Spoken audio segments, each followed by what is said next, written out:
Bonjour et bienvenue sur Forum des Voyageurs, le podcast.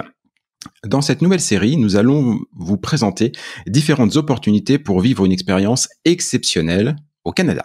Ainsi, dans chacun des 3 épisodes de cette série, des professionnels canadiens vous donneront des clés pour réussir votre projet d'études et préparer votre départ efficacement.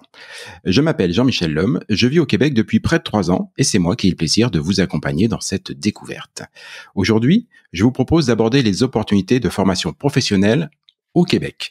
Et pour nous éclairer sur le sujet, je reçois Sonia Lapointe et Pascal Chamberlain du Centre de formation professionnelle Le Tremplin et Céline Dérape du Centre de service scolaire de l'énergie. Bonjour à toutes les 3. Bonjour. Enchanté de vous recevoir et pour commencer cet épisode, première question, quel est l'intérêt pour un jeune Français de venir suivre une formation professionnelle au Québec? La parole est à Céline.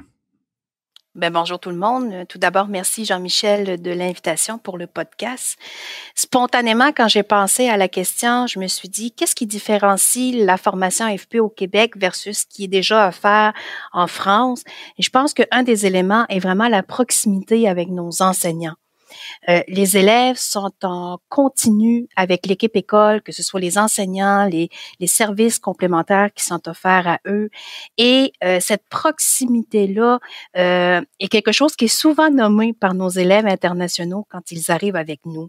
Proximité avec les entreprises pour les stages, les organismes communautaires pour le service d'accueil. Donc vraiment, ce côté-là de l'humain est un des éléments qui nous distingue au Québec. L'autre élément qui me vient en tête, c'est toute la diversité pédagogique qu'on offre en AFP.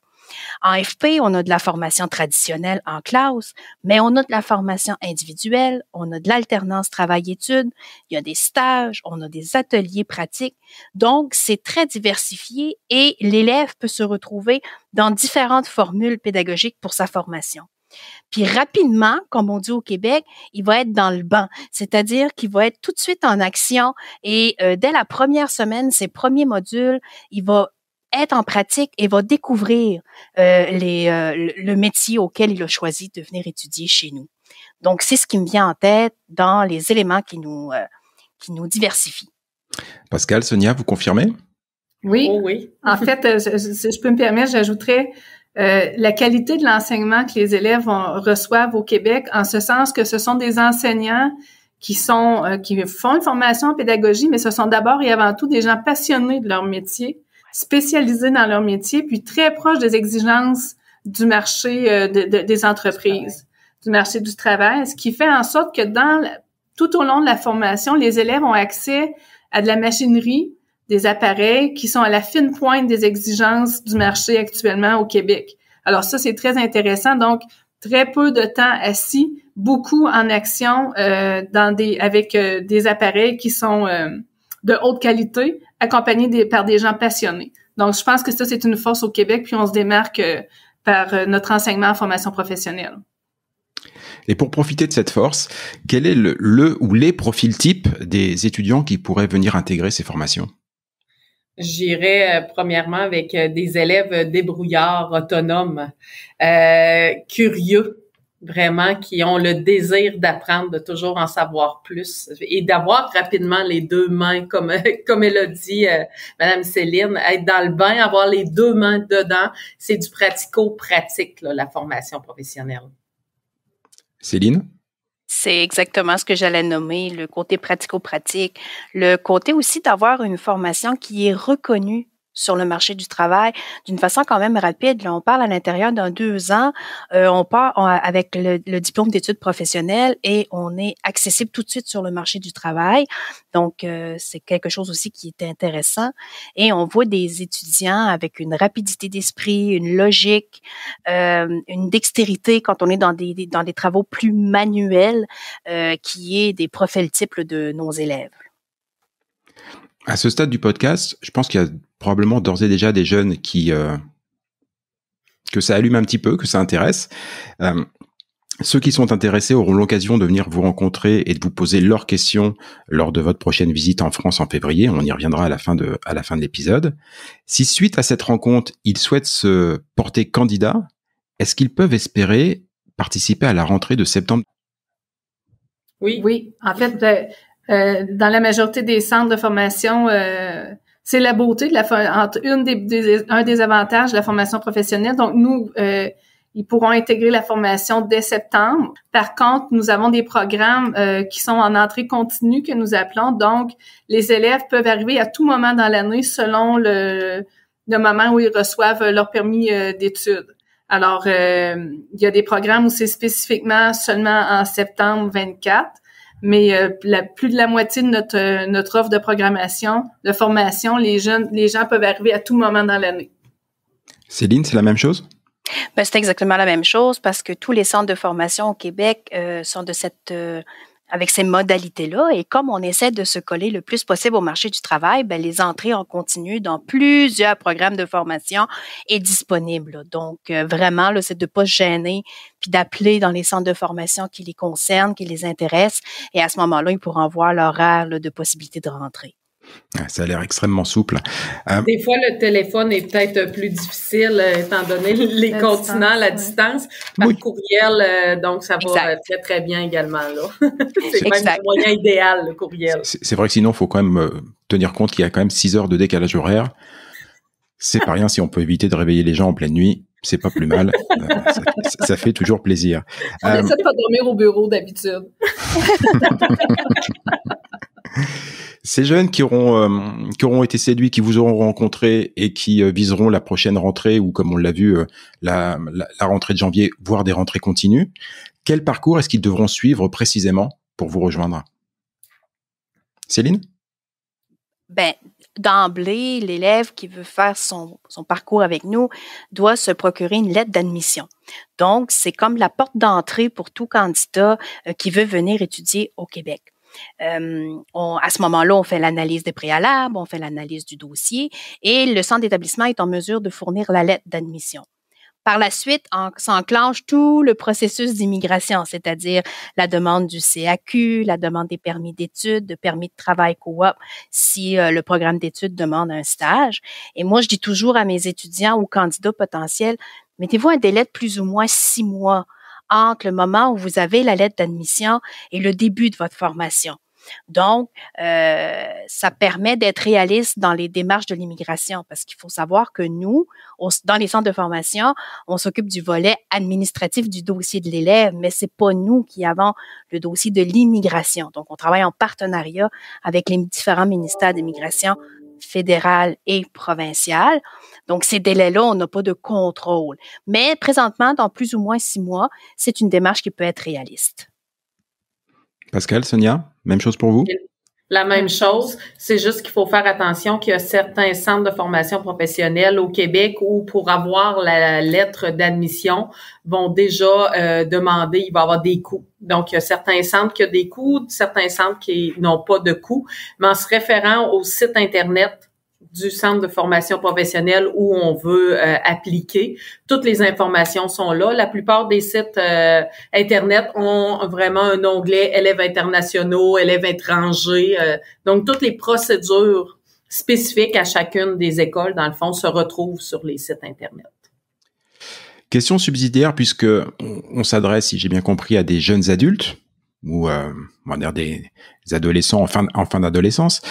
Est-ce qu'il y a la possibilité de venir étudier accompagné de notre famille?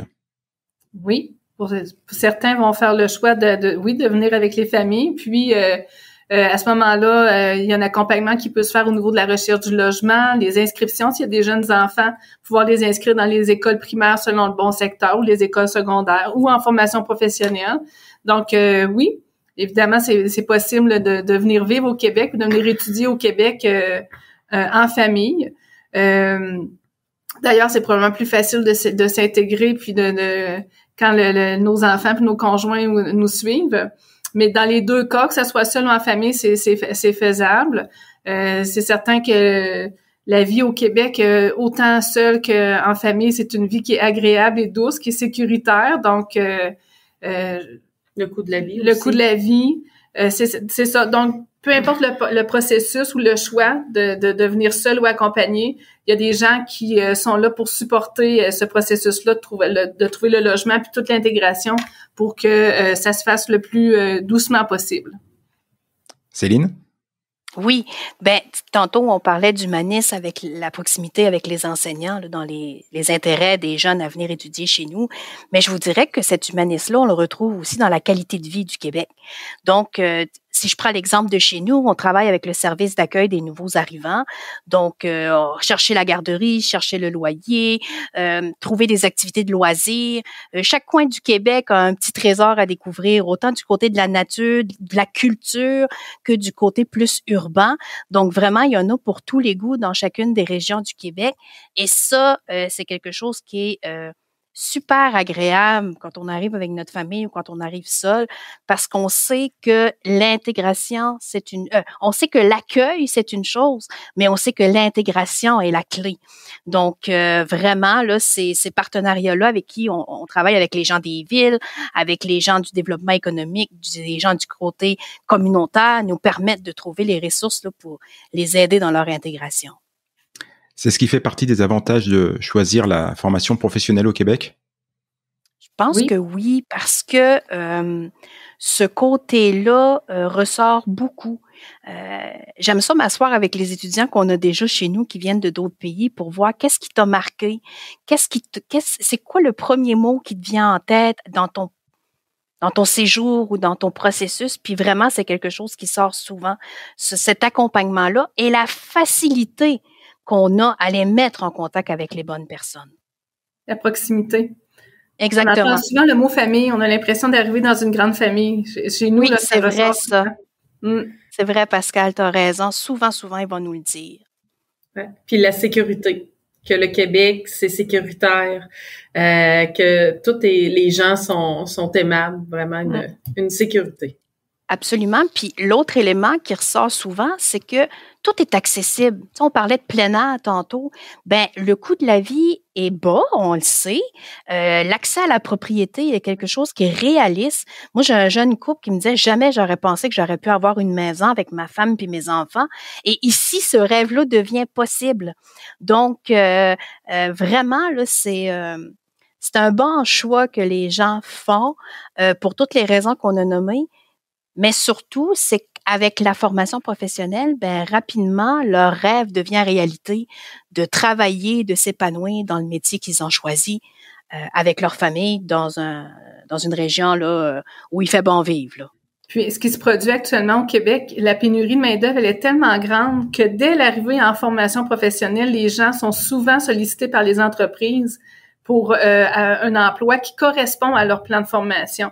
Donc, Absolument. Chez nous, là, je donne un exemple, un soudeur, après quelques semaines de formation, normalement, il va avoir occupé un emploi d'apprenti soudeur dans une entreprise. Très souvent. Parce que on disait que les employeurs sont près de l'école, c'est qu'ils viennent directement. Les employeurs viennent directement à l'école rencontrer les élèves, leur offrir déjà des emplois, leur offrir des stages.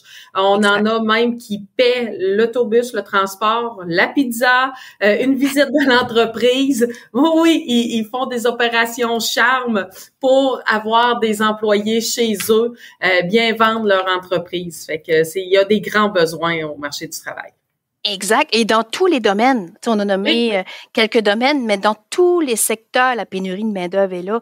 Et dans tous les secteurs, j'ai toujours un employeur, qui me téléphone. Hey Céline, t'aurais-tu une possibilité là? T'aurais-tu une possibilité dans tel autre domaine? Donc vraiment, c'est quelque chose qui est très, très, très accessible. Et pour le conjoint ou la conjointe aussi qui suit, dans le cas là, d'une famille parce que c'est quand même on va se le dire, là, partir de notre valise puis que tout le monde arrive au Québec puis qu'on sait pas trop dans quoi on s'en va. Là, j'ai en tête une des familles qui est arrivée l'année passée avec leurs 3 enfants. Les 3 enfants sont en FP et les conjointes des enfants ont suivi. Bref, ils ont débarqué, ils étaient 9. Puis souvent, je jase avec eux. Puis ce qu'ils nous disent, c'est on s'est juste laissé aller et tous les gens nous ont accompagnés. À chaque moment où on avait des obstacles, tout de suite, on a trouvé des solutions. Et ce côté-là, humain, nous a permis de vivre des rêves qu'on n'aurait jamais réalisés auparavant. Là. Fait que, tu sais, je trouve ça beau d'avoir des témoignages comme ça parce que ça nous montre que c'est vrai pour vrai. C'est pas juste écrit sur un bout de papier. C'est comme ça que ça se passe quand nos élèves arrivent dans nos centres de formation. Puis la formation professionnelle, elle vient de le mentionner, les parents, les enfants. Donc, la formation professionnelle, que tu aies 16, 17 ou que tu en aies 40, 50, c'est accessible pour toi, la formation professionnelle. Si vous souhaitez en savoir plus et si vous souhaitez découvrir le secret de comment se faire offrir une pizza gratos par son futur employeur, et pour pouvoir rencontrer les établissements qui pourraient vous intéresser et poser vos propres questions, il y a prochainement un rendez-vous à ne pas rater. C'est les rencontres Forum qui auront lieu le 3 février à l'hôtel Saxe-Lafayette de Lyon, le 7 février à l'espace Cap de Ville de Montpellier et le 10 février à Cap Métier de Bordeaux. À chacune de ces dates, des établissements de formation professionnelle et technique du Québec seront présents pour vous rencontrer. Oui, j'ai bien dit vous. L'événement est évidemment gratuit et pour y participer, il suffit de vous y inscrire. Pour cela, rendez-vous sur le site québecentête.com. Le lien exact et complet est évidemment disponible dans les commentaires de cet épisode. On voit qu'on est à l'école. On est à l'école. C'est sympa cette petite musique de fond. C'était une petite musique pour se dire au revoir. Céline, Sonia, Pascal, merci beaucoup d'avoir participé à ce podcast. Merci, plaisir de vous voir. Et quant à vous, merci de nous avoir écoutés. Vous trouverez toutes les ressources sur les réseaux sociaux et pour ne pas perdre un seul épisode, n'hésitez pas à vous abonner à notre émission Forum des Voyageurs, le podcast. À bientôt.